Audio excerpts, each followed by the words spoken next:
Sebelum jalan itu biasanya minum dulu, mabok.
Teror geng motor di malam hari sudah semakin tak terkendali.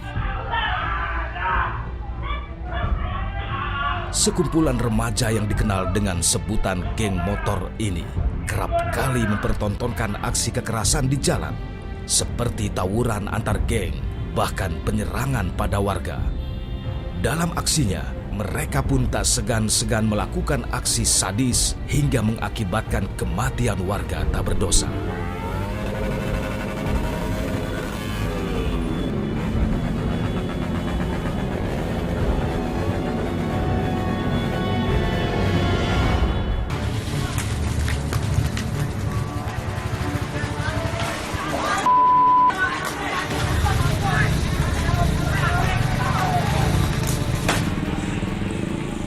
Aksi anarkis kelompok remaja menggunakan senjata tajam seakan tak pandang bulu.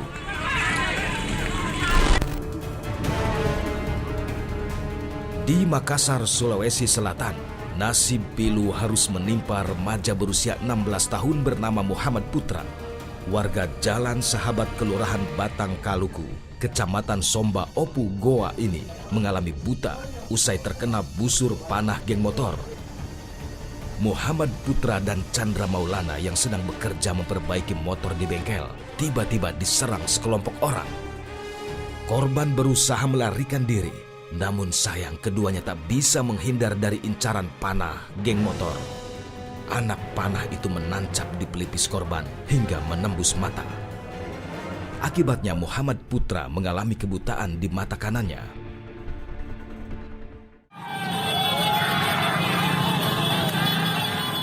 Aksi penyerangan oleh geng motor terhadap warga juga terjadi di Jakarta Pusat.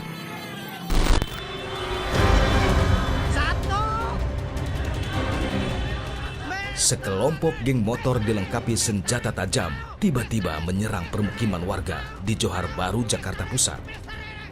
Layaknya jagoan, kelompok ini menakut-nakuti warga dengan senjata tajam dan juga petasan.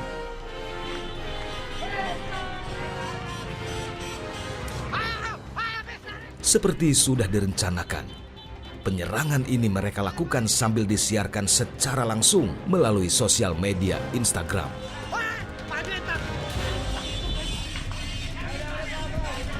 Woi, cabut.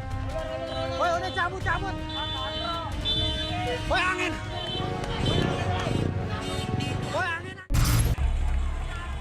Teror geng motor belakangan ini sudah marak di sejumlah wilayah di Indonesia. Ibu kota Jakarta, Jawa Barat, Jawa Timur, Sumatera Utara, dan Sulawesi Selatan adalah wilayah rawan geng motor. Di beberapa wilayah, kepolisian melakukan tindakan tegas terhadap geng motor pembuat onar ini. Seperti di Makassar, Sulawesi Selatan, hingga kini kepolisian rutin melakukan patroli sejak maraknya geng motor. Untuk mengetahui sepak terjang anggota geng motor, tim berusaha menghubungi anggota geng motor yang masih aktif di kawasan Depok. Tim berhasil mendapat izin untuk bertemu dengan seorang anggota geng motor, sebut saja Gobes. Mulainya geng motor itu, mulainya tawuran, jalan geng motor, itu gue diajak dari temen, diajak dari orang Jakarta buat ribut di Jakarta. Kalau buat tawuran, biasanya gue janjian untuk ketemuannya itu ditentuin dari dua belah pihak. Kadang gue jalan 7 motor, nanti di pertengahan jalan ada yang mau gabung, udah kabar-kabaran, saling kabar-kabaran, gabung lagi, bisa 15 motor. Kalau ribut itu keseringan itu di Jakarta Pusat. Jakarta Pusat, Jakarta Barat, Jakarta Timur. Sajam yang sering dibawa itu biasanya celurit, pedang. Udah sih itu aja. Karena kalau yang lain-lain kayak ini Gir, kurang kepake biasanya. Kalau celuritnya itu tergantung orang masing-masing sih. Ada yang mau bikin, ada yang mau beli. Kalau gue sih kebanyakan rata-rata bikin. Nah, biasanya kalau kayak gitu sebelum jalan pada ngapain tongkrongan? Kalau sebelum jalan itu gue biasanya minum dulu, biar sampai sono tuh nggak terlalu grogi, ngelemesin badan.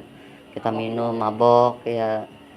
Kalau itu biasanya dia mau janjian nyari musuh. Biasanya ada yang kayak gitu. Itu karena janjian nggak ketemu musuh, akhirnya dia nyari uang, ngebegal, ngejambret, ngelukain orang.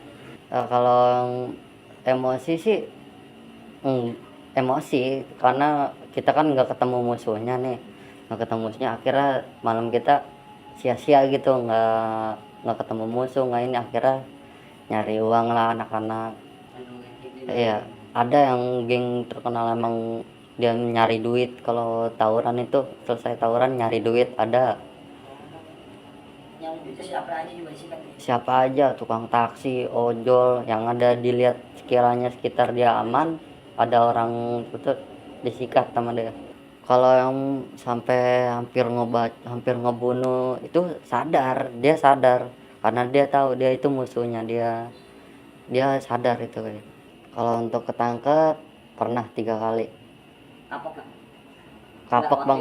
Waktu itu lo kapok? Kalau waktu itu yang pertama kedua belum kapok karena gue masih dibebasin, masih bersyarat buat keluar keringanan, dikasih keringanan. Aksi teror geng motor bukan tak pernah mendapat sanksi hukum. Namun sepertinya sanksi hukum bagi anggota motor ini masih belum memberi efek jera. Bagi masyarakat kita mengharapkan ada tindakan yang tegas, ya. Jangan terlalu lembut. Harus berikan tindakan yang tegas tapi terukur. Artinya jika memang kalau kita lihat para geng motor ini sudah meresahkan masyarakat, sudah berbuat dengan sadis dan juga brutal, jangan ragu untuk melakukan tindakan tepat, termasuk melakukan tembak di tempat apabila sudah membahayakan jiwa masyarakat. Walaupun dia anak-anak sekalipun, jika memang dia sampai terlibat di dalam melakukan pembunuhan, menghabisi korbannya, saya kira tidak akan pernah bisa dibiarkan.